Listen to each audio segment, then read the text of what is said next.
کاته مې اخوا دېخوا کور کې ډېر او تر ملګرو وړنګ بنګ راپاڅېدم د خوب نه چې سحر ملګرو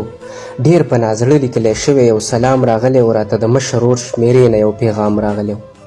ای ته خبر یې و که نه د زړه ټکوره زما بېګا د شپې 11 نیمې بجې وروره زما مور وفات شوې ده خو وکه حوصله جانانه د مور په حق کې خدای ته وکه یوه سجده جانانه مور وفات شوې ده خو وکه حوصله جانانه د مور په حق کې خدای ته وکه یوه سجده جانانه په ډېرو خلکو کې مې په کټ کې مړه ولیده مورې چې ستا مې سترګې پټې جنازه ولیده د خویندو منځ کې در نږدې شوم غلې غلې مورې زړه مې ټینګ نه شو تر اسمانه مې کړه چغې مورې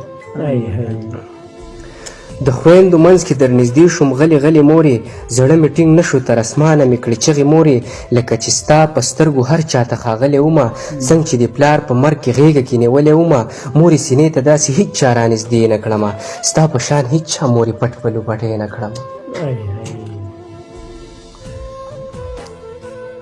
لکه چې ستا په سترګو هر چاته ښاغلی ومه څنګه چې د پلار په مرګ کې غېږه کې نیولی ومه مورې سینې ته داسې هېڅ چا رانږدې نه کړمه ستا په شان هېڅ چا مورې پټ پلو پټې نه کړمه یو زه احساس وم بل د غم ډېر زورورو مورې زړه مې په تا پسې سوری پرهرو مورې یوه خاموشي شوه بیا د مورې جنازه ودرېده په زړه مې ستا د بېلتانه د اور لمبه ودرېده یو زه احساس وم بل د غم ډېر زورورو مورې زړه مې په تا پسې سوری پرهرو مورې یوه خاموشي شوه مورې بیا د جنازه ودرېده زړه مې په تا پسې په زړه مې ستا د بېلتانه د اور لمبه ودرېده بې ساه ولاړو مقسم دی د کعبې په طرف بیا خلقو واخیستې روان شوې مقبرې په طرف یو څو کسانو ته له حده کوزولې مورې ستا په نازک بدن خاورې اچولې مورې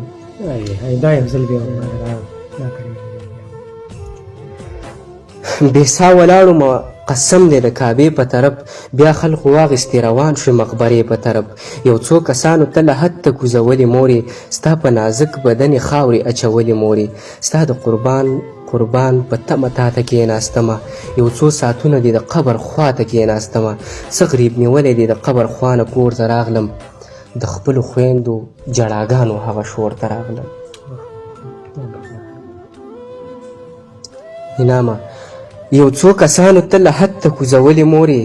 ستا په نازک بدن خاورې اچولې مورې ستا د قربان په تمه تا ته کېناستمه یو څو ساعتونه دې د قبر خوا ته کېناستمه څه غریب نیولی